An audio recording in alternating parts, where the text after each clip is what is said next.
Hey there, Danger Ducks! Welcome back to the channel where we dive beak first into the weird, wild, and waddling secrets of your favorite childhood cartoons.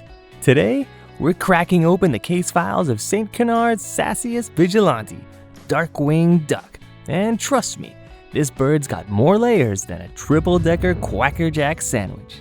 Let's start with a bombshell. Darkwing Duck wasn't supposed to exist. Nope. His origin story actually hatched from 2 episodes of DuckTales. First, there's the Masked Millard, where Scrooge McDuck cosplays as a superhero. Then 00 Duck turns Launchpad into a James Bond knockoff. Disney execs loved Launchpad's spy antics so much, they almost greenlit 00 Duck, the series. Until someone said, wait, what if we mash these 2 ideas into one show, but make it edgier? And boom, Darkwing Duck swooped in, stealing the Masked Millard name for himself. Honestly, Darkwing Duck is way cooler than the Millard who occasionally remembers to floss. Oh, and speaking of Launchpad, did you know his voice actor, Terry McGovern, ad-libbed most of the hilariously dumb lines? The crew kept them because they were too golden to cut. Classic McQuack chaos. You could do this for real. What, be a superhero? I mean, sure, I'm scrappy, I'm brave, I look great in the cape. Gizmo Duck does it. I am better than Gizmo Duck. Next up, did you know Darkwing Duck had a rap song? Stop, drop, and roll to your keyboard because there's a Darkwing Duck rap from the 90s and it's a banger. This is peak 90s cheese, folks. If that doesn't make you do the Running Man, you're legally required to hand in your fanny pack. The lyrics include, here's a duck blur, watch him as he flies. He's got a duck jet, and it's duck size. How many of you remember this song and when it came out? Let me know in the comments. I would love to see how many of you guys danced to this video when it first premiered. Here's the kicker. Darkwing Duck is the only Disney afternoon show with 0 classic Disney characters. No Goofy, no Baloo, not even a cameo from Mickey's third cousin twice removed. Every hero, villain, and traffic cone-shaped robot was 100% original. And get this, it was all because of a Rocky and Bullwinkle lawsuit. Yep, after Disney lost rights to those characters, they panicked and said, quick, make a new show with all new characters. And Darkwing? He didn't just survive, he thrived. Take that, Boris and Natasha. Up next, can you believe Darkwing Duck fought Satan himself? Disney, Satan in the same sentence? I know, I'm as shocked as you are. In the banned episode of Hot Spells, the literal devil tries to trick Gosselin into a demonic bargain. Darkwing even calls him the Prince of Darkness. Disney acts the episode faster than you can say eternal damnation, and it's never been re-aired. But hey, at least we got a killer Hellfire sound effect out of it. Talk about playing with fire. Fun fact, Gosselin's fiery personality here inspired her signature hockey stick as a weapon. Just a second. Goslin! Aw, cheap Dad, you ruined my shot! The writers said if she's gonna fight Satan, she needs a slap shot from hell. Let's talk about Gosselin, the sassy hockey stick wielding heart of the show. Turns out she's based on the creator's real-life toddler daughter.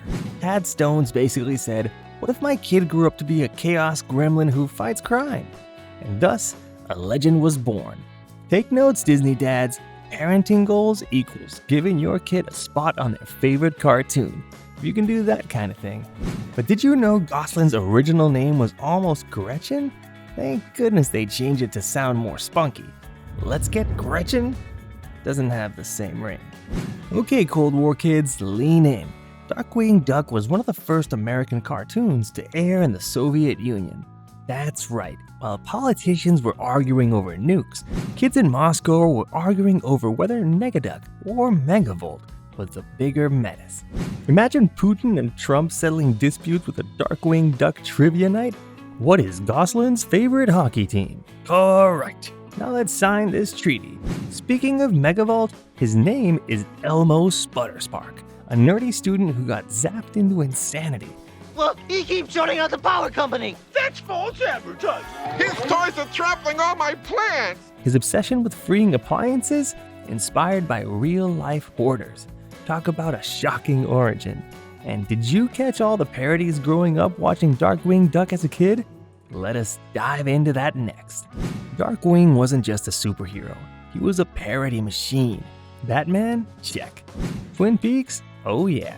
There's a whole episode where a log talks. The Shadow? Who knows what evil lurks in the hearts of ducks?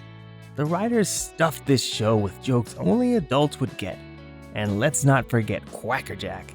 His deadly toys were based on real recalled 90s toys, choking hazards, sharp edges, the works.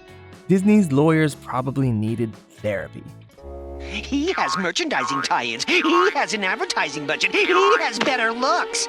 But Quackerjack has toys! Little Timmy in 1991? Haha, the duck's hat is funny! Grown-up Timmy in 2025? Wait, that's a direct reference to pulp magazines? Negaduck isn't just evil Darkwing.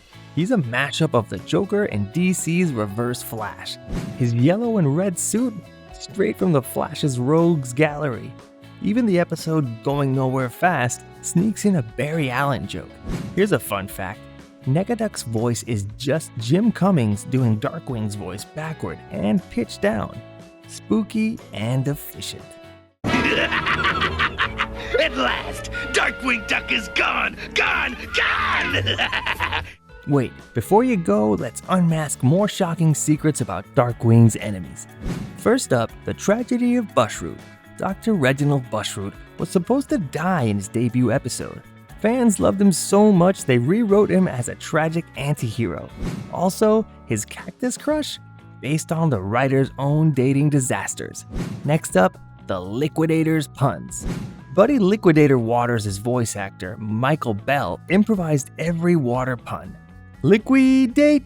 And lastly, Steelbeak's metal mouth. The fearsome Five's only human-ish villain, Steelbeak, was inspired by 1930s gangsters. His metal beak meant to symbolize his all-talk, no-bite. I mean, what is it with these world leaders, huh? Don't any of them keep an extra trillion around anymore? What? Darkwing Duck? Well, I guess that explains the peanut gallery. Now, isn't that ironic? So there you have it, 9 explosive secrets about the duck who defined dangerous before it was cool. But before you fly off, tell me this, if you could reboot Darkwing Duck, what would you add? Also, who do you think deserves their own spin-off? And remember, citizens, hit that like button, click subscribe, ring that notification bell icon, smash it, or Negaduck steals your Wi-Fi. See ya next time.